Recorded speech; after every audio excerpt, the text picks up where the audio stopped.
Another Friday has rolled around. Where is our life going? It's a mystery. And let's talk about mysteries, actually. The phone's not off the hook, but if it rings, it rings.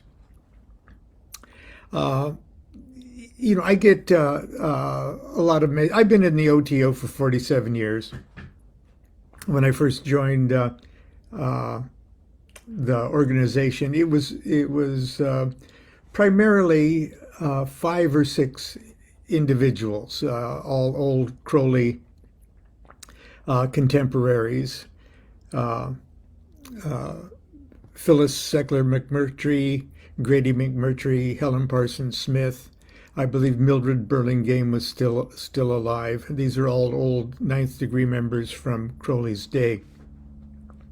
And in other words, the O.T.O. as a revived organization was just getting off the ground, 1975.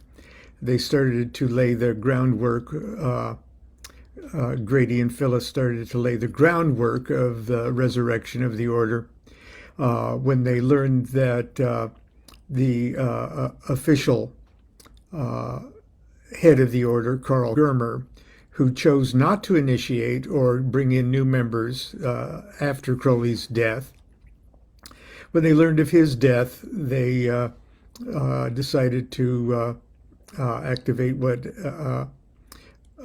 letters of authorization that they did have in such a case as this, and get the order going again. And I was among the very first that they initiated. But in other words, I've been in for a very, very long time, and my O.T.O experience is and was radically unique and different than when the order is running as Crowley envisioned it, with an order with many members and governing bodies and as a good structured organization. And he left wonderful guidelines for how that organization should be organized and how it should function. And all these years later, it finally has pretty much manifested as well as it ever has, and as it never was when Crowley was alive. And I'm very, very, very proud of the organization. That being said, no organization with people in it are perfect. And although, they strive to be perfect and they strive toward perfection, it's not going to make everybody happy all the time. And I get strange little emails saying, why did you lose Crowley's ashes? And why did you guys were responsible for this and and why didn't you? As if I had anything to do with Crowley's ashes. and the thing is, there are organizations and there are groups and schools whose job it is, whose reason for being is to actually teach subjects. People pass tests on those subjects, and then they graduate, or they teaching organizations. And then Crowley set up a chain of education, initiatory education, just precisely for that purpose. And that's his AA, and it's a personal thing. It's not a you don't go down to AA headquarters and get your brochure. It's a student teacher. That's where you learn. the Golden Dawn set the pattern for that kind of teaching technique. And in order to move from one level to another, which was sort of based on the climb up the tree of life, you had to pass knowledge lectures and tests and things like that. Crowley's AA requires you to, as much as is humanly possible to determine, to actually achieve those levels of consciousness that are associated with those Sephiroth on the tree of life. But the O.T.O is a different kind of organization. It was a Masonic organization in the 1800s, but it was a Masonic organization whose members also specialized and were particularly interested in the Hermetic subjects, subjects that Masonry had always sort of been proud to have been the custodian of that tradition, but didn't actually teach it outright, much like Masonry today. But the O.T.O, Crowley saw, I'm going to take the best of both worlds. I'm going to take the advantages and the awesomeness and the spiritual impact of Masonic type degree experiences, personal degree experiences done by a ritual team along these classic Hermetic lines, and set it up to be overtly magical. But if you want to actually get into it and have like a guru chila relationship, that's not what the O.T.O is ever meant to provide. So what it does provide is awesome systematic degree experience. And by that I mean a dramatic ritual where the candidate is the main character in a artfully executed passion play. And it impresses the candidate in the same way that Masonic initiations impress upon the candidate. They literally mutate the candidate in a very, very good way. So I guess the point I'm trying to make first off this morning is that yes, the O.T.O is probably the most influential magical society, outwardly magical society in the world. And 47, 50 years is not a long time, but it's a long time for occult organizations, I want you to know. And it is successful. It has more or less manifested as Crowley dreamed it would manifest, as Crowley outlined in all of the organizational documents. And so it's wonderful. I'm super proud with how it's developed. But it can't be all things to all people. And if you keep in mind what it is that an organization such as this is meant to provide, it provides it in spades, okay? But if you think it's the answer, it's going to answer all your questions, you think it's going to do all the magical work for you and then just give it to you, no organization does that, okay? I'm going to read a little scrap of something that Constance and I created for our Gnostic Mass seminar.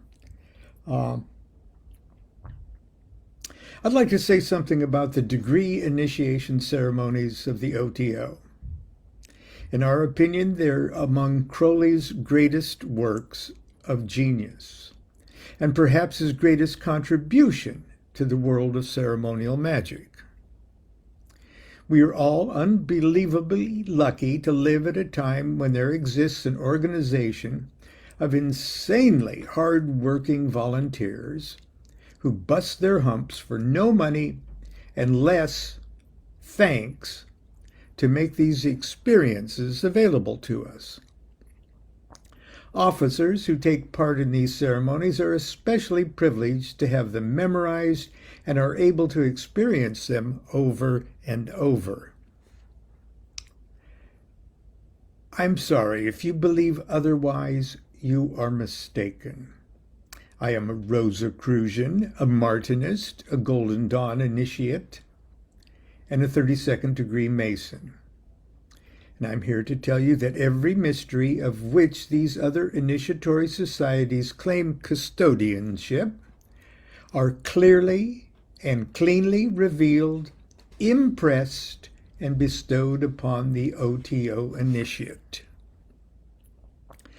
The mysteries of death and resurrection, of spiritual exaltation and annihilation, the secrets of the apocalypse, the rose cross, the Knights Templar of Baphomet and Babylon, are unveiled to each candidate with great pageantry and poetry. The initiation rituals of the O.T.O. are the master Therian at his best. If I've done nothing more with my life, I've been allowed for over 47 years to play a central role in this great initiatory process. Now, other questions I get are people who sort of skim over or listen to rumors of things on the internet and blow things up, like the young man that came to a Gnostic Mass that I was attending, and he was asking me if he was going to have to eat shit. He just came to watch, but he didn't want to eat shit.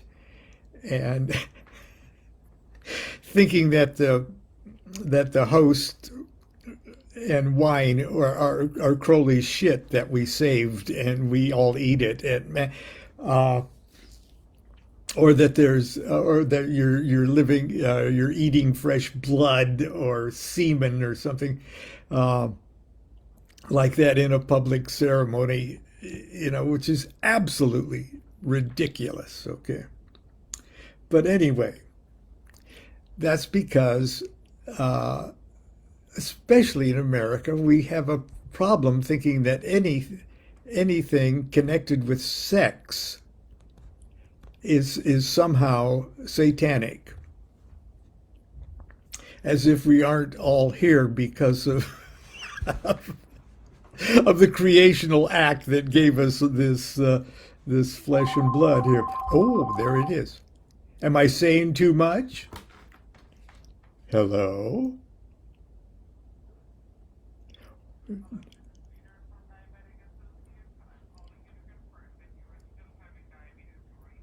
No, no, I'm afraid you have the wrong number. Okay, bye-bye.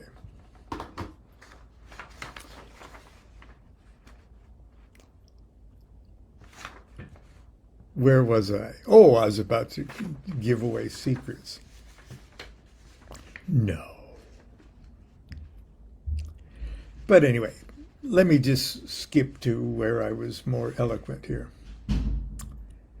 Discovering that the various landmarks of the Gnostic Mass represent elements of the sex act is hardly a veil-rending revelation, and it certainly isn't the essence of this particular magical operation, because in the final analysis, the sex act itself is merely a symbolic expression of the secret. After each of our Minerval initiations, we always tell the new member the story of Nuit and Hadit, how Nuit is the goddess of the infinitely expanded universe, and Hadit, her lover, is the infinitely contracted point at her center. As both infinities are infinitely everywhere, they are infinitely touching, rubbing together. Love-making on a truly cosmic scale. This is the continuous romance of existence.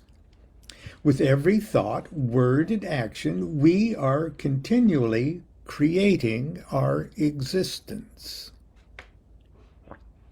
So if we are all doing this with every thought, word, and action, shouldn't we be paying a little more attention? That's precisely why Crowley tells us that great magicians must be great yogis with the mastery of concentration and such. With the Gnostic Mass, Crowley celebrates Nuit and Hadit's great universal cosmic creational mystery, as it is expressed on a familiar human creational level, that the union and the dissolution of two individuals in ecstasy to create a new life form, a child, the child being made present in the fully consecrated host and wine, is then consumed by the congregation. That's just a classic Eucharist. Roman Catholics and Christians do it when they take communion. Consecrated host and wine is then consumed by the congregation, making each congregant pregnant, as it were, with the living son of a new life. And I don't want to disappoint that young man at Mass, but he wasn't eating shit. Anyway, I just thought I would cover that because since the pandemic, the very active local O.T.O bodies have really had to scale back for just for health and safety reasons. And so there's been a great many local O.T.O lodges in various cities and states that have, in the last 2 years or year and a half or so, had to super scale back their activities. But the O.T.O is in the United States and in 10, 12 other international Grand Lodges, is alive and well, but not quite as visible and as active as we'd all like to be. But as long as you don't expect an unreasonable experience, if you don't, just because the O.T.O is old, established, successful, doesn't mean that it has cornered the market on any of this stuff. And it does. When I joined the Freemasons, I was just in awe of how exquisitely beautiful the experience was to me. And the individuals even giving me this, the ritual team, the worshipful master, the surroundings, it was absolutely gorgeous. And I was getting a full-blown spiritual, ecstatic experience out of it. But that's because I was already ready to receive that experience. That's because I could recognize in every move that these old gentlemen were making the cosmic, the magical, the hermetic, the Kabbalistic profundity in what they were doing and saying. It's much the same with the O.T.O. The degree ceremonies are wonderful. If you just showed up for your initiation day, kept your dues paid up, and showed up on your initiation day, didn't even see anybody any other time, those initiation experiences would be growth experiences, would be helpful to you, would be mutating you, however slightly or profoundly, in a good way. But if you really want to dig into it, you know, the responsibility for motivating yourself to digging into it is yours, and no one is going to give you that motivation, especially in a thelemic organization. My initiator, Hymenaeus Alpha, Grady McMurtry, in so many words said, look, we're a thelemic organization. Do what thou wilt and don't bother me.